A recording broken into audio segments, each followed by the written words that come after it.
Padake ning Bonbin. Lah ya masa aku remunyo isih menang munyo. Tengah tapi seneng aku sudah ketemu sapa to sing paling kepengen aku iso tekan kene. Nah, apa? Saurunge Mas Komet CS iki supaya didhisikke menjane Mbak Elisa Urkarus Alaso. Oh, ngono ya. Ngono ya Mergo iki ada permintaan sing kudu di aturke dening Mbak Elisa. Oh, ngono ya. Disupport musik ya. Disupport musik. Coba kayak apa Mbak Elisa sih? Sak lagu engko gek Mas Komet. Oh, ngono ya. Elisa Urkarus Alaso.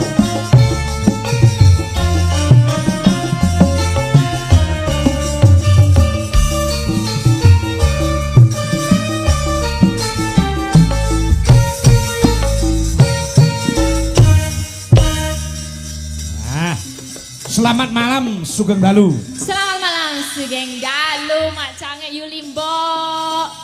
Sehat nggih? Sehat alhamdulillah. Wilujeng sedayanipun. Sik to lek ngomong ditoto. Wilujeng. Wilujeng. Jeng. Jeng, Wilujeng. Selamet Wilujeng Rahayu. Nika sami Wilujeng Selamet Rahayu. Tegese ora kurang sawiji opo. Ya, opo. Ya, ora kurang sawiji opo-opo. Ya, iso tekan kene. Iso tekan kene piye? Keblasok ora saiki Mas? Ya ora no, saiki wis ana Google Map, dadi gampang. Nek zaman dulu kan GPS itu kan gunakan penduduk sekitar, nanti ada tanglet, nyun perso.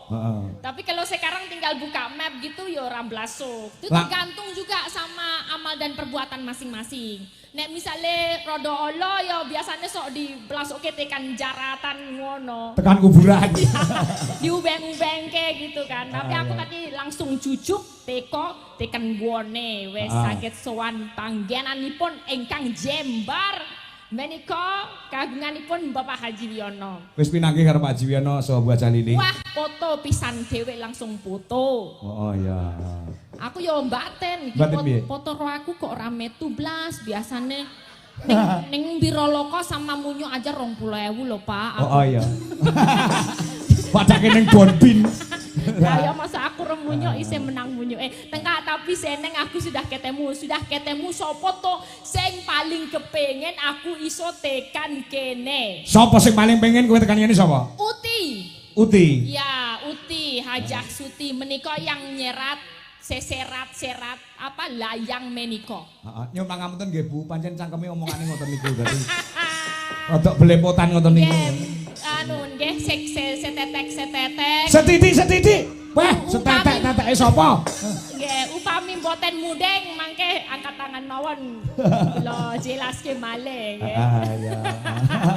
Ya sak iso-isone, Pak. Ya. Pancen ya dudu asli wong Jawa ya, Sa. Iya. Wis iso Jawa ngono iki wis ora. Wah, seneng ya.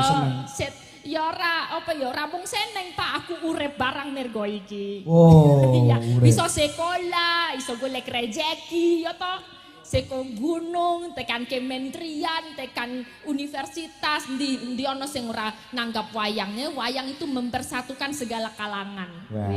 Aku seneng. Tadi aku yo sebagai koyo-koyo mong sinden zaman dulu, sinden itu kan enggak ya dipandang sebelah mata aja. Tapi sekarang sinden itu wah sinden cantik, pinter, terus pinter joget, opo. Jadi saiki wong delok sinden tuh pengen foto gitu. Iya, itu yang luar biasa seneng sekarang sinden derajate soyo apik gitu. Terus dasare piye kene kowe rene wis sing pira? Gula rareti aku. Yang penting tekan nganggo Google Map, tekan gone gitu. Oh, iya. Iya, kalau di daerah sini berapa kali aku nggak tahu, tapi aku udah nyimpen nomor Pak Kades jadi arep nanggap, awas nerasido. Oh, Pak Kades. Wes WA udah chat kok. Oh iya, Pak Kades kene kenal toh? Lah iya tadi niki saya minta nomornya, mungkin nek ajeng anu wayangan kula ajeng nanggap ngono tenan. Pak Kades siapa toh? Hah? Pak Kades siapa? Endas Deso. Si omong kamu gitu. Kepala desa. Ya, kepolo deso. Heeh. Aja dindas-ndaske yo kepala desa kok ndas. Lah apa?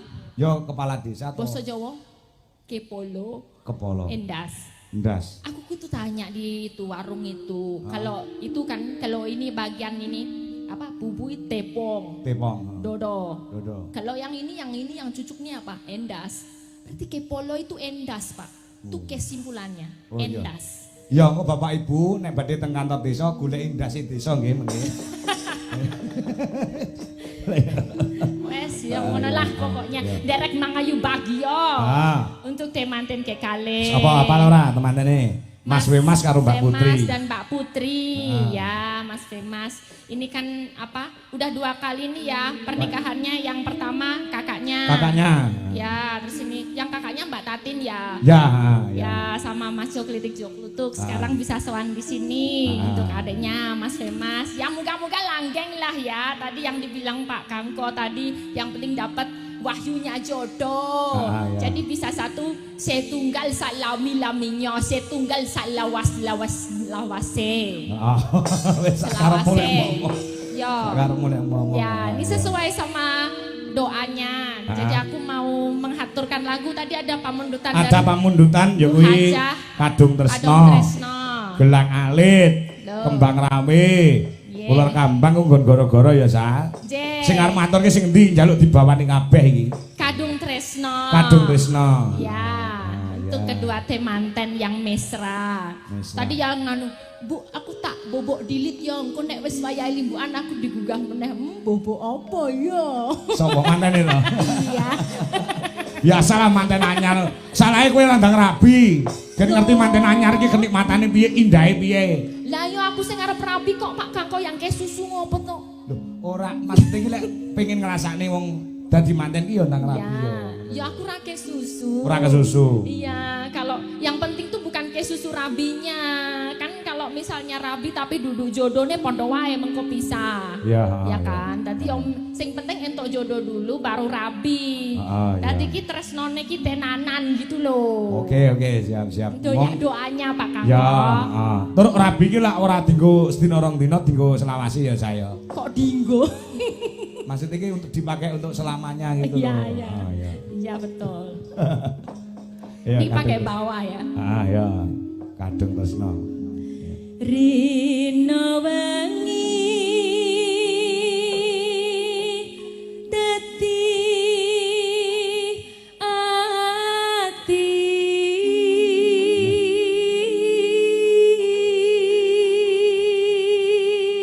niki dudu cah Jogja lho, Pak De, Mbok De, cah Sulawesi. Kok Suwal to, Pak? Sulawesi iki wong kene nek aran Sulawesi. Sulawesi lho. Sulawesi. Suwal itu tuh katok lho. Ya Suwal ki katok. Celana lho. Dadi katok wesi ya. Piye kuwi ora baret. Ya. Tepatnya ngendi alamanmu? Sulawesi. Seko toli-toli. Saka ngendi? Seko toli-toli. Oh, desane toli. Ya tol loh, bukan tol. Beda, Jawa itu ada TH, ada T. Yang ini yang T aja. T. Toli. Ya. Besoklah main sana ya, Pak. Ya. Tapi yo rekoso lho. Ngapa? Ya itu kalau ke toli-toli atau ke Lambelu aja. Kalau ke Lambelu nanti panjenengan niku turun di Palu. Di Palu ndase ngono to? Turun pesawat itu loh. Turun di Palu. Terus nanti langsung naik Bon Kopi, dari turun Bon Kopi itu di Toboli.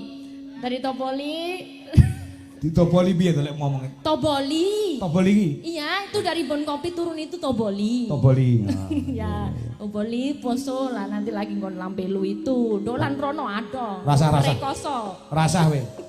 Tekan ngono langsung di Palu. Pas gasing. Oh iya tempatnya situ kok. Tanpa dahar, tanpa nendra.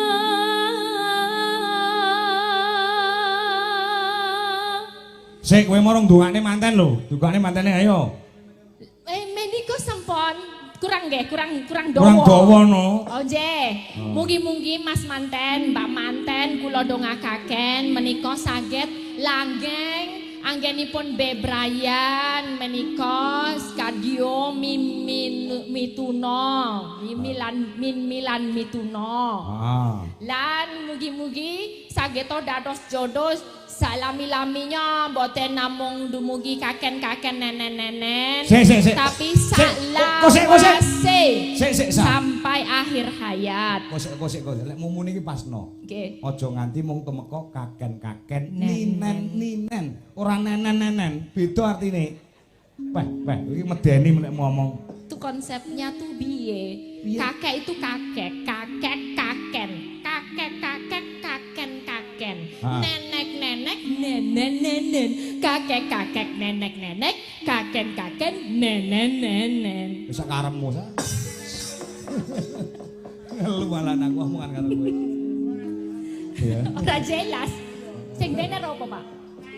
Oh, nenen. Lah yo bener kok. Nek miturut kata-katane bener, kakek kuwi kaken, nenek kuwi nenen. Bener. Nenen. Nek pintere wong Jawa iki gen ora ketok sawu ganti kaken ninen. Oh gitu. Ya, pintere wong Jawa iki ngono kuwi. Oh, kok enggak ninin gitu? Ya. Ninen. Ben ora ketok lesaru ngono. Oh iya. Huruf Jawa utawa tembung Jawa ki encok kala mangsa ngono kuwi sa. Kacek artine apa suarane kacek sithik. Kuwi artine wis beda. Oh iya. Contoh ya. Iya. Watu karo watuk kuwi beda. Nek watu genah, nek watuk ki penyakit, ya ta? Batuk ya. Heeh, watu karo watuk, ya ta? Iya. Jeru karo jeruk kuwi lek beda. Jeru itu dalam. Heeh, jeruk karo jeruk beda. Jeruk buah. Heeh, turu karo turon kuwi meh padha. Kok beda? Beda. Kok analoginya enggak sama yang atasnya? Enggak sama. Kalau disamakan jadi itu tadi seperti kaken-kaken nenen tadi. Oh gitu, dipelesetkan. Diplesetkan supaya tidak saru. Oke. Ya, terus Gayung yun marang selirane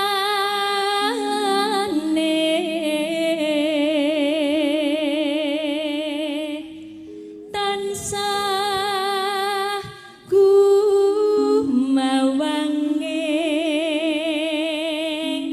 netra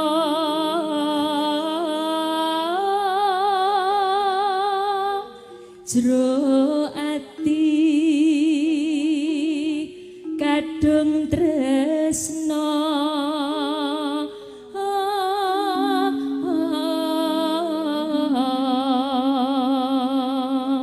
dadi anak loro tanggap ke wayang kabeh. elek ya Pak.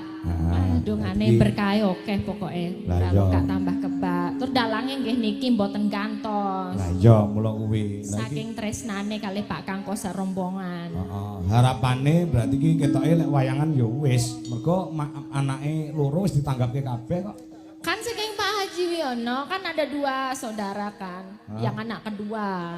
Anaknya kedua Bu Hajah Suti itu kan, iya. nanti yang kedua Mbok Menowo ya kan. Mbok Menowo sok ndut nampa putu terus wayangane ya.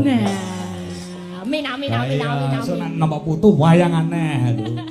Delok daleme omahe kaya ngono kok, ombone kaya lapangan kok. Oh jembar tenan. Kursine empuk sing iso dingenekke lho Pak. Waduh. Gitu loh, ayo. Besok itu kalau dalang tuh yang buat nompo tamu tuh kasih kursi yang kayak gitu loh. Jangan yang kayu besar gitu. Kasih kursi yang bisa iya kan enak bisa gini gitu. Kayak larang loh saya kayak. Larang. Kok larang? Gelem ra gelem nek nang nggonku ya kayune ya. Lungguhane ya kayu ngono kuwi nek nang nggonku. Tapi sama kayu jati mahal mana sama yang kursi yang bisa diginiin itu? Ya mahal. Mana itu kan? Sing empuk itu kan? Empuk itu. Pokoknya sing empuk-empuk ki larang saya itu. Dan liya among seliramu satemah loro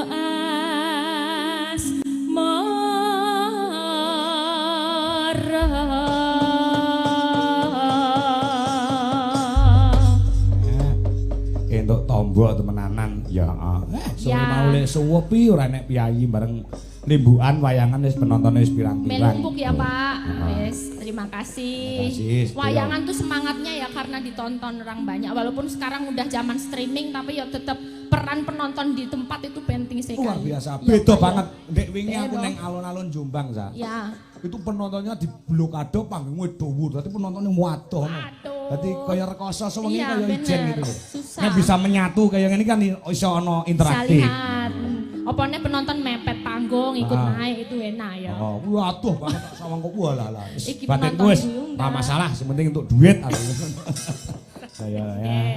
Maka dilajengaken ngadung Ya. Trisno. Nah, yuk. Lama. Lamat wis katon tejane yen bo mrengkatan mencereng aduh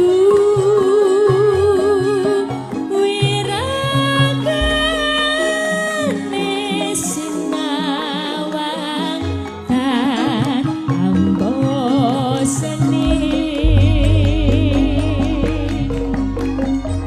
yen besengut limbuh katut nyata jatmi gomrak ati aduh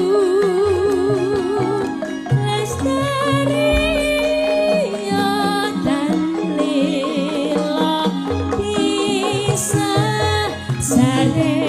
sarekmo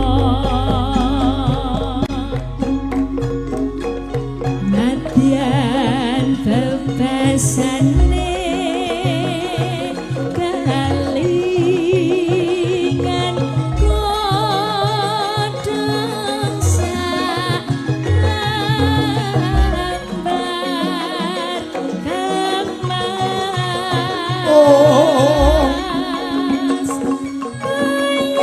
ayos kecendan rasa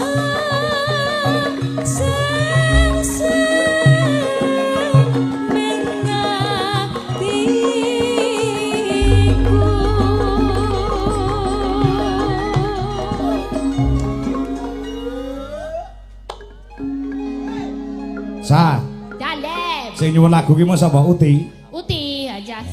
Nyuwun lagune Ular Kambang Adung Tresno Gelang Alit Kembang Nggih, Lawe nggih. ya maringi bebungah 400.000. Waduh, mah nuwun Uti. Dadi njaluk lagu papat iki duwite Sak lagu? atusane ya papat, sak lugu 100. Waduh, lumayan ya. Ning 100 sih nek sak lagu mongko sing main ke sak lagu ki ora mung penyanyi tok lho. Yogo cacahe kira-kira sewida. Ah. Yogo berapa Pak orangnya? Yogo Jadi, 30 orang. 30 berarti di poro 30 engko mung entuk piro? 2000. Wis ora apa-apa. Ora apa-apa ya. Ora apa-apa iki diklumpukne nggo Engko kabeh. tuku kecap iso nggo sesasi. Oh iya. Ah. Ya. Bacaane wimbuh katut. Bablasnya Kembang Rawe Mas Dangdute. Sambil kelak main.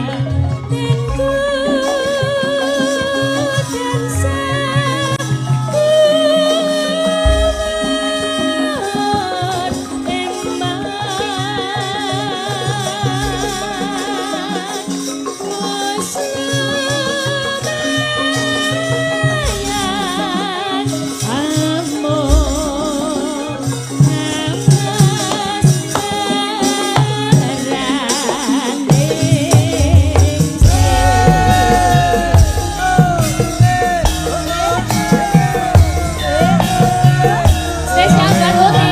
Dihajar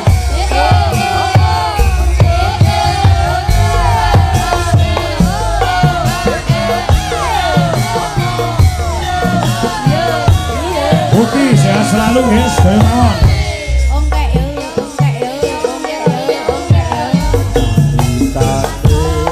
Sirane wong seneng nunggal sekali.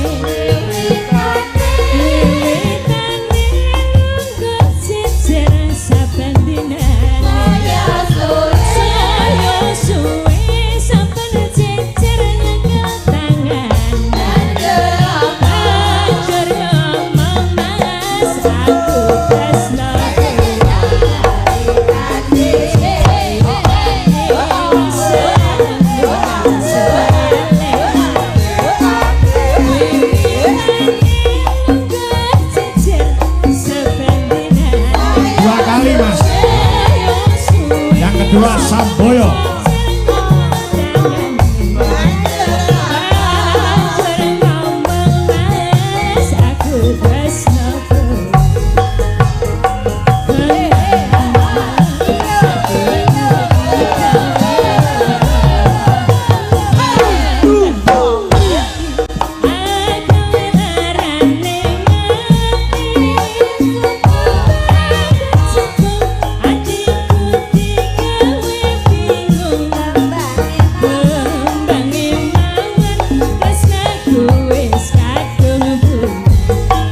Wong Elisa kok ditembangi samboyonan ya bingung. Lah iya, ning Jogja ora ono.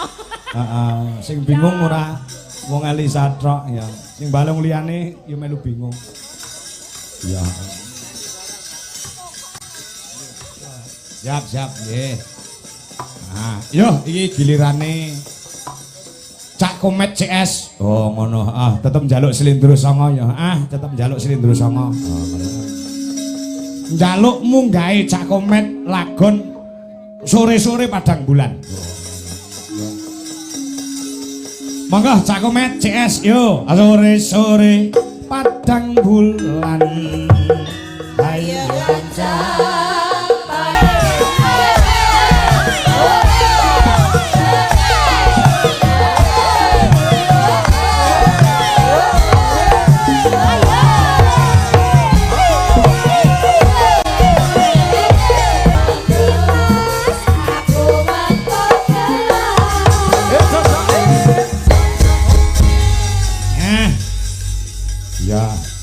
iki Cak Komet CS nah. Sugeng dalu, sugeng pinanggih Mas. Nggih, wilujeng dalu menika Mas Kangko. Nggih. Alhamdulillah niki ora rugi nek sewengi ngipi lho kula. Loh, ngipi napa? Kula ngipi ndek dalu niku dicokot ula, jebule panggih jenengan lho sakniki. Ulane aku kuwi. Modho ulane lanang. Nggih, alhamdulillah panggih teng mriki. Nggih. Derek tepangan menika mboten jarak. Ora jarak. Mboten jarak. Niki kan Mas Komet. Heeh. Terus kula niku rencang kawak. Heeh. Riyen nggih tunggal kuliah, terus kanca nyambut gawe. Heeh. Niki Mas Komet kan ngasto teng guru. Ah, bener guru. Tenaga pendidik. Betul. Alhamdulillah kula teng Migas. Weh. Nggih. Migas napi bagian hidral LPG ya Mas ya. Hidral LPG. Wah, iki jenenge dodol LPG nek wis kok migas kok bagian itu. Tapi kan padha jurusane yo padha Pertamina kok ya. Ngomong itu kok migas. Lah terus Ya biasa kula bakul LPG ngono wis ya beres. saru to kalangan ngene iki paling ora dhuwur-dhuwurno ora ketang nang omah nggo tosar uga telu.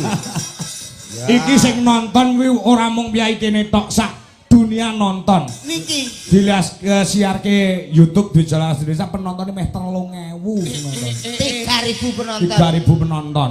Wih, 3.000 penonton sing nanggap piro kuwi Mas? Siji kok. Ya Pak Haji tok iki. Pak Haji sapa ya? Kan ora ngerti. Lah kowe takon lali berarti. Kok lali piye? Pak Haji sapa? Lah Pak Haji Muhammad Wiyono. Lah, eling ta. Eling kene kok namung lali, derek ya. donga nika. Nggih. Anu niku Mas Kangko.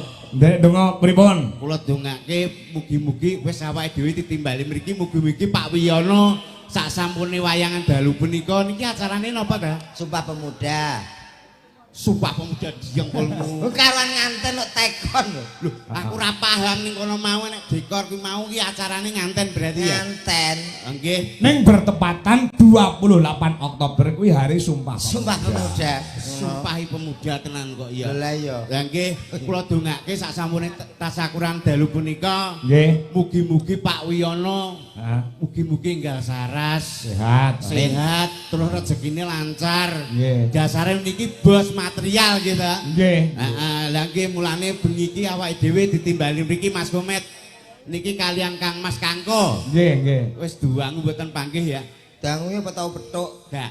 Lho lah iya. Ya lagi iki yo Ora ngerti kowe iki sapa ayo ngono. Nggih, dipun tepangaken. Nggih. Kula menika paring nami Yono. Weh, Cak Iyon. Nggih, kok Cak Iyon piye? Lah Iyon iki celukane Iyon. Nggih, Yono ngono tok. Oh alah Yon. Oh iya. Mau jane apik sing jeneng sijine. Sijine sapa wong enek ya kuwi kok. Masa Iyon tok ngono kok. Yon ngene sapi. Wah iya yo ngapik. Lah kowe wis ngomong pur. Enek sing ngrasane. Piye? Sing siji kok ireng lho. Biasa. Ora apa-apa to ireng ki Nggih malah niki ireng nembe kok. lembe piye wis kaidekane yo ireng ngene iki Kak kok. sore mau sambar bledek terus ireng. Kok ora kok kowe iki bagianmu kene lho yo cekal-cekal iki yo omong-omong. Matur nuwun nggih Pak. Napa? Lah pun dijak. Lah.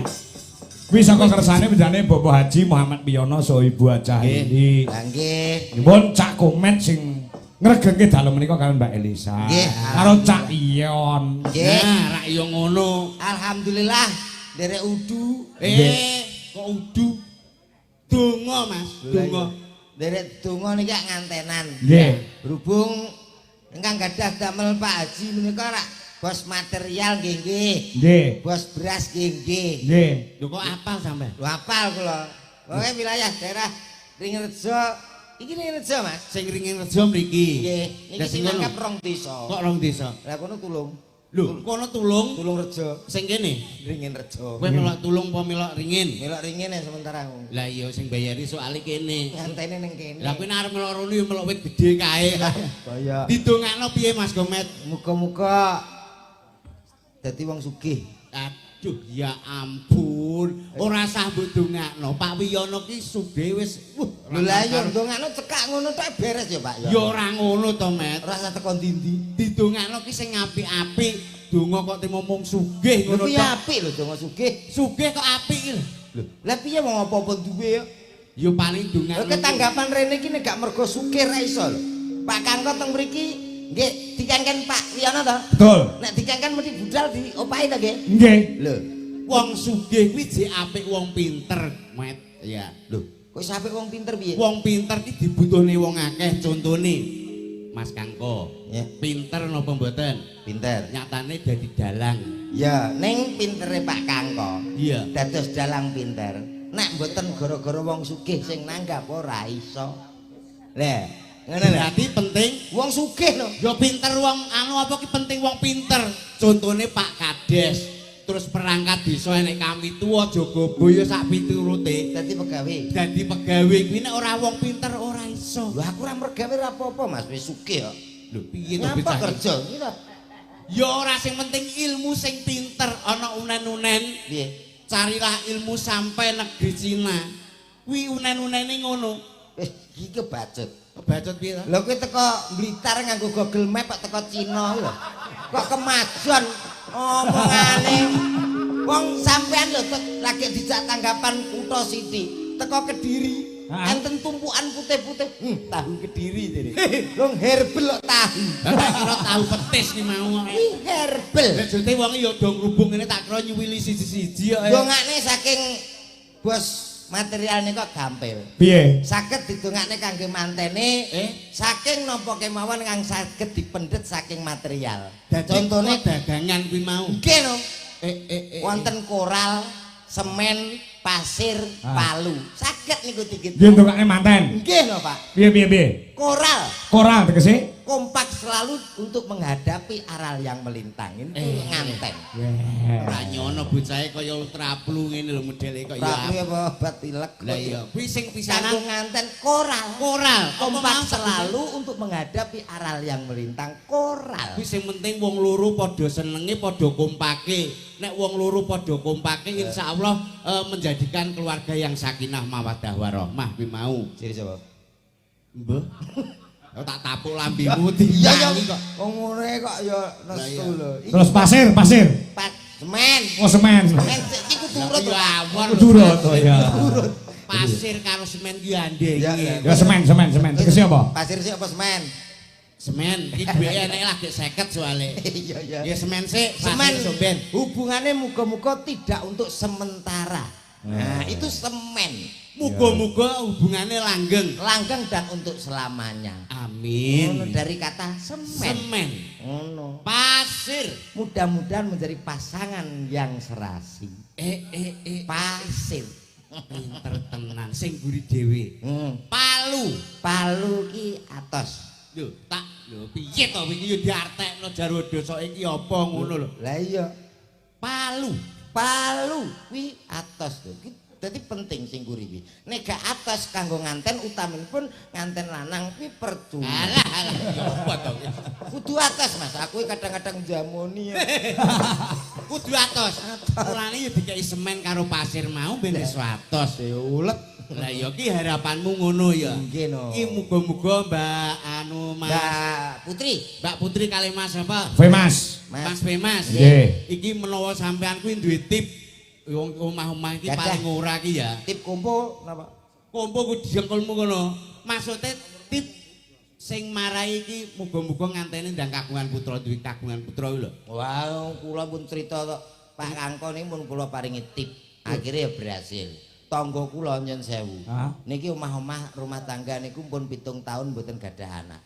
Mongko anak niku kan penguat rumah tangga, hoyote rumah tangga. Ibarat pintu ki kudu enek kancinge. Lah betul, Kuwi mulane ki wong omah-omah kudu duwe duwe tip. Lho, duwe anak kok duwe tip piye to? Ngono. Lah iya piye Amri iso duwe anak? Amre iso ndang bobot ki sampean. Lah iki yo karo ndongakne mantene sing lawas. Mas Wintamai karo Mbak Ulya ki 2 tahun urung kagungan putra. Muga karo tipmu ki kok iso duwe putra. Muga-muga ya ta. Nggih. Ada 2 cara. Cara yang pertama yaitu dengan cara medis, yang kedua cara alternatif. Niku penting. Enek carane enek loro. Nggih lho. Sing pertama Cara medis. kuwi diterangne secara medis, iki contone. Medis kita bisa konsultasi ke dokter kandungan. Nah, sampai ngerti dikasih obat-obat penyubur. Ya penyubur. Nah, bisa hamil. Itu secara medis. Konsultasi karo dokter kandungan. Betul. Kuwi secara medis. Sing nomor loro, Cara alternatif. lah kuwi lho. Alternatif biasanya biayane sing murah, ngono lho. Murah, Mas. Alternatif kuwi contone Diurutno. berarti diurut awake terus sikile niki dukun anu ngono ki tukang urut ngono ki ya. Oh, repot ora usah. Lah diurut iki piye maksude awake iki diapakno urat-urate dikencengne? Ora usah, gak usah repot-repot, diurutno dadi aku sik apa kowe sik. Dalange diurutno yoga-yoga, endi sing ngepasi? Alah iki terus ae. Sing pertama mang medis lewat dokter konsultasi. Apik kuwi tipmu. Iya lah ya. Sing nomor loro diurut Diurutno. kok kono. Sampean sik, Kowe sik ya iso. kono sik. Aku sik ya iso. Lah kuwi teko kono gak diurut apa piye kok kowe iki? Ngubengno kabeh kok ya. Tip kok wis muga-muga nang gadah anak. Nggih, wis didongakno mugi-mugi berkah, kersane tambah berkah. Nggih. Kala wau pun diaturke Mas Kangko sholawat badar, muga-muga awake dhewe iki ya iso sholawatan paling ora. Kowe jemeten-meten aku gak tau selawase karo Pak Kakak selawatan. Lho, sholawatan maksudnya awake dhewe sholawatan ngono. Iki mumpung enek komplit kanca-kanca. Ya. Ngono. Ayo pancen wayang ya mesti dikompliti to. Lho, piye to maksudnya iki awake dhewe menyanyi sholawatan kok diri kanca-kanca ngono lho. Iso tenan, Mbak? Duka. Aku ya ragu. Apa to? Selawatan Iso. Kene iki ketua jamaah tahlil kok. Wah ya. Monggo Cak Yon. Oke. Suwaru ngono iki. apa-apa. Anu jenenge kan Yono. Iya. Kontino. Ono ngene. Apik no lho kita. Ono wong nggon aku bupuk ae. Ya Cak piye? Selawatan sholatullah salamullah ala toha rasulillah. Pasno dadi antarane aku mbek awakmu ki sok Aku wis ngomong pertama to aku gak patek iso. Iso wis to. Iya.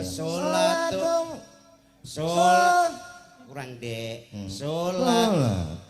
Gendeken. Sholat. Jane delok lambemu. Wo, lah ilatmu nyekeh marai kok. Kaya ula dumung lho rumah aku. Sholatullah salamullah ala toha rasulillah. Gak lanjut. Sholatullah salamullah ala yasin habibillah ala yasin habibillah. Guri cok dawa muni kabeh bareng lho Met. Wedi ya guyon. Ora apa-apa engko salah ya ora apa-apa kok ya. Sing bareng ya. Nggih. Sareng mengke nganggo terbang apa nganggo apa? Anu terbang mawon saged miber. Lho, terbang iki lho bunder iki lho kulit. Iki jenenge lembu sekilan ya iki. Kok sekilan ya? Lah kok lembu terus mau sakilan ini kayak lembu sekilan to. Iya iya. Assalatullah salamullah ala toha rasulillah. Salatullah salamullah ala yasin habibillah ala yasin habibillah.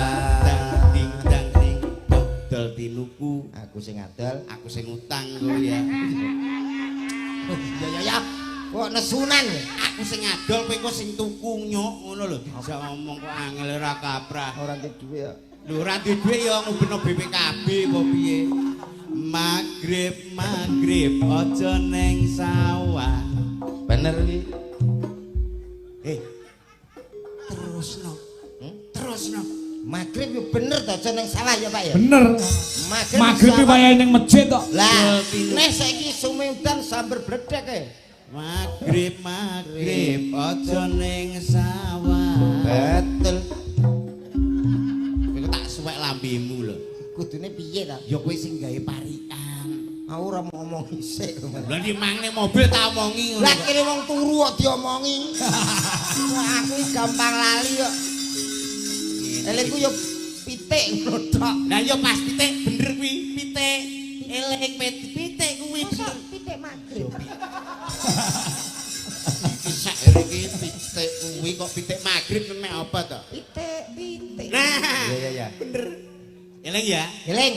Magrib aja neng sawah. Pitik dadi kurungi ngono. Dadi wong urip aja susah-susah. Mumpung cek cilik sregepo ngaji. Mumpung cek cilik sregepo ngaji. Sholatullah salamullah ala Tuhan Rasulillah. Sholatullah salamullah ala Yasin Habibillah. Ala Yasin Habibillah. Magrib aja ning sawah. Cendela aja oleh ngowo. Dadi wong urip aja susah-susah. Ayo ndedonga mring Gusti Allah. Ayo ndedonga mring Gusti Allah. Sholatullah salamullah ala salam. Rasulillah. Sholatullah salamullah ala Yasin Habibillah. Ala Yasin Habibillah. Magrib aja ning sawah. Lampu disumetana. Dadi wong urip aja susah-susah. Limang wektu dolakonono. Limang wektu dolakonono. Magrib aja ning sawah. Wayah udan lereno liwat. Dadi wong urip aja susah-susah.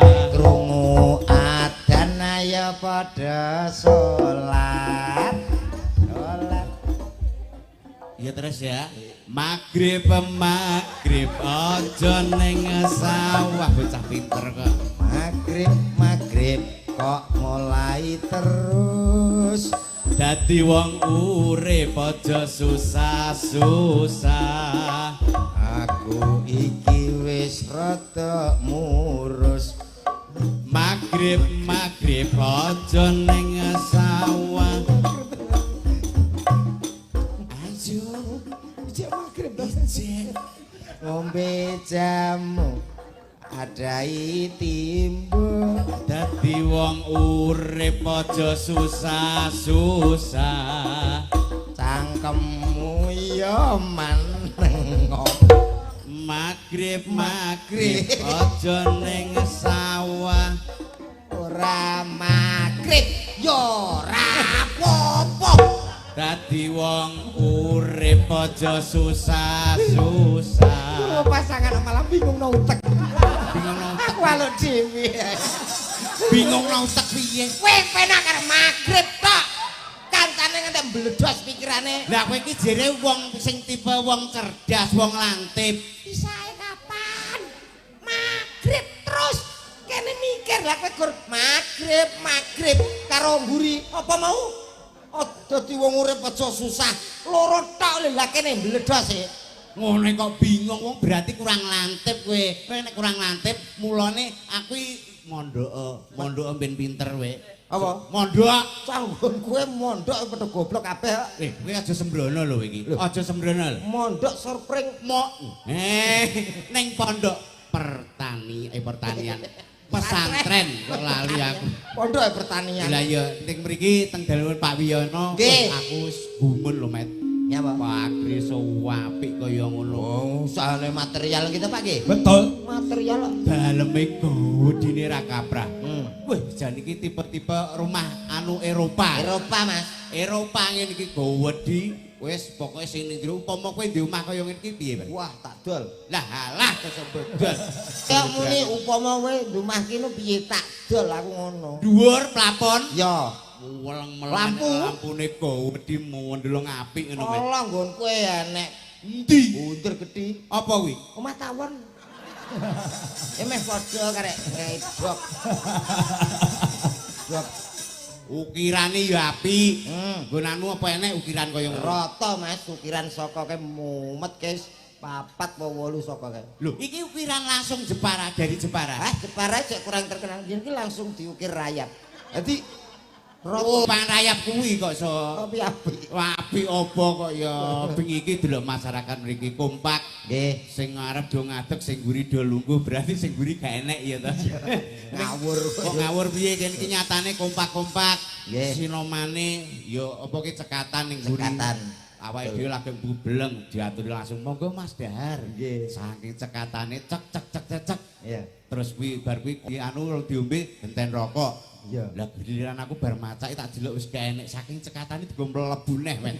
Wah, berarti rung sampe mok senggut. Babar pisan yo lagi banyu wis. Yen sewu Pak Kangkot Iya. terang niki wau kula iri. Apa? Mbak, niki bintang tamune ra enten, Mbak. Mbak Lisa. Nggih. Kok iri ngopo? Mbak Elisa dugi bleng. Wah, Pak Aji Wiyono Bu Aji, putra-putra sedaya wah padha foto.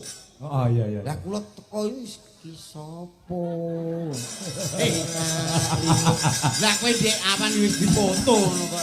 Aku jane suwi rong foto. Berarti wajahmu iki kurang familiar. Nah, ngono lho. Nah, Mbak Elisa kan sesuai dengan kemauan Pak Haji karo Bu Haja. Yo pas ngono. Wong kene iki lho apa nek sing kenal karo kowe? Lah nggih, mati niru kula iki teko mriki jane kula dandan. Heeh. Pun model ngeten iki terus medun Riki mesti enten sing ngejak foto. Ah. Lah kula kan katokan cekak langsung blusuk ngoten.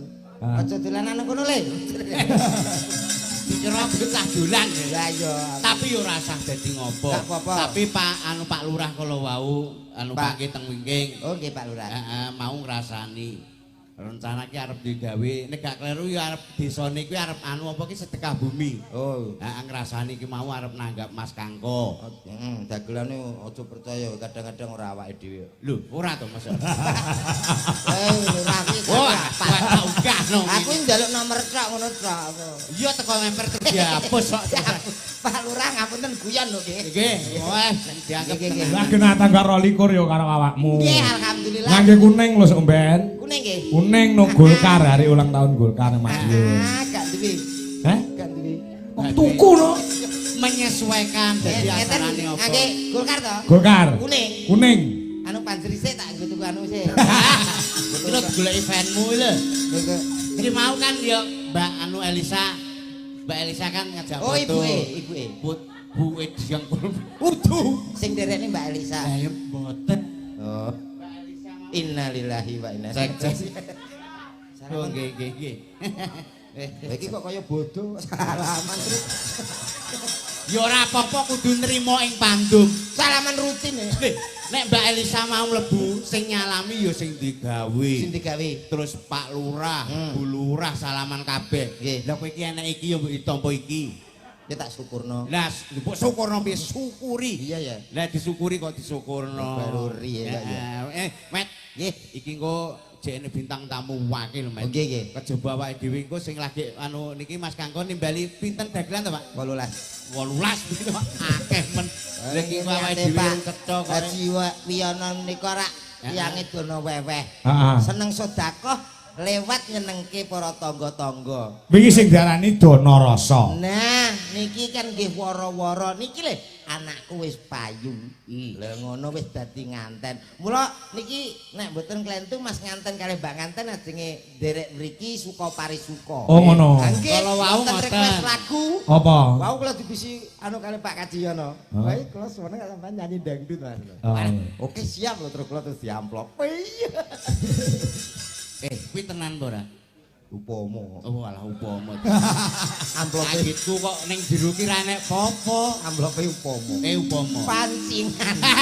Iya iya. Tenan to? Nggih. Mangan dina panggung to. Nggih, Mas Kanten kali Mbak Nganten.